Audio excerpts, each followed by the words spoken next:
to be dead, a bystander as well, and potentially somebody else. I mean, this is going to raise major questions about what went wrong, how this could possibly happen in this heightened threat environment that you talked about. All the training, all the preparation, knowing the conventions are coming up, this would be a massive security failure. Well, the question will be what kind of security did they have for people in the crowd? You know, did they have magnetometers?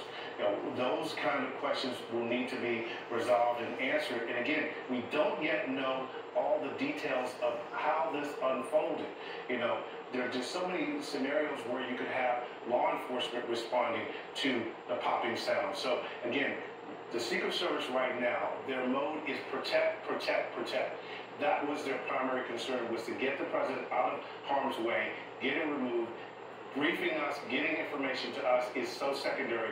But trust me, the Justice Department, FBI, all these different agencies are trying to get information so they can assess the threat environment and look at security across the board, because this is not going to be viewed just as an isolated incident. This potentially impacts everything going forward with it. And you see how quickly, again, our viewers looking at this video of the moment as it occurred, you see how quickly it happened. And initially, the reaction from the crowd, and one of the first things you see the former president do is reach for his right ear, then goes to the ground, and then you see this human shield of Secret Service agents jumping on top of him before they escorted him out. And at this, the immediate aftermath here, people are confused in the crowd, looking around, not clear what's going on. Why is nobody getting down? Major questions as we get more information tonight. But again, that from the district attorney, that it appears the shooter is dead and at least one bystander dead too. Oh my God. Oh, forgive me, I'm getting information as I'm coming on. We have Dave McCormick on the phone right now with us, who is at the rally. Yep, running for Senate. And Dave, forgive me as I'm just getting this information. The crowd's not freaked out at all. At the rally, if you could just walk us through what you heard and what you saw. Yeah, hi.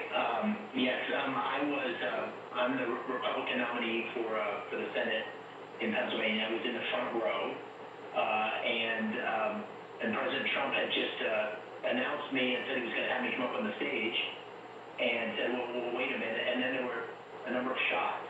I think probably 7 or 8 shots. It wasn't clear whether they would come from one place or 2 places. At least I couldn't tell. And immediately there was a swarm of Secret Service officers that got on top of and knocked down President Trump and got on top of him. And then he stood back up, and you sort of saw this fist come out, sort of defiant that looked like he was okay, but I couldn't tell for sure. It looked like there was some blood, but it wasn't obvious. And then the entire crowd went to the ground. No, they didn't. I'm not sure whether the shots were done, and then unfortunately, over my shoulder, someone had clearly been hit. I was on the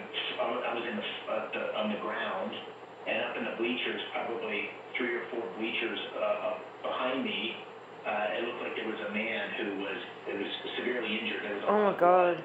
And his people around him were trying to administer first aid, and then the police, some police officers came in and surveyed him out and presumably took him to get first aid. That's really all I could see. I don't know if there were other people injured, and I don't know if there was anybody apprehended, because as you might imagine, once that happened, the crowd was very chaotic, and it was very hard to know what was going on. And we're still there at the rally, just sitting trying to get out because the traffic is so backed up. And Dave, your account seems to confirm some of this reporting that we're getting about a shooter and potential bystanders who were hurt. Just talk more about your initial reaction. I mean, seeing this, you're running for Senate in the state of Pennsylvania. You're about to walk up on the stage. You're getting introduced by the former president, and then you hear these shots ring out and the chaos in the crowd. What was going through your mind in that moment? Well, it takes a minute to process. People started to panic all around. You could feel, people were very scared, and so, everybody just dropped to the ground. And it felt very obvious that the president was under assault, and very much at risk. And it wasn't clear with. And then, once it started to sink in, you're thinking, are there still shooters out there?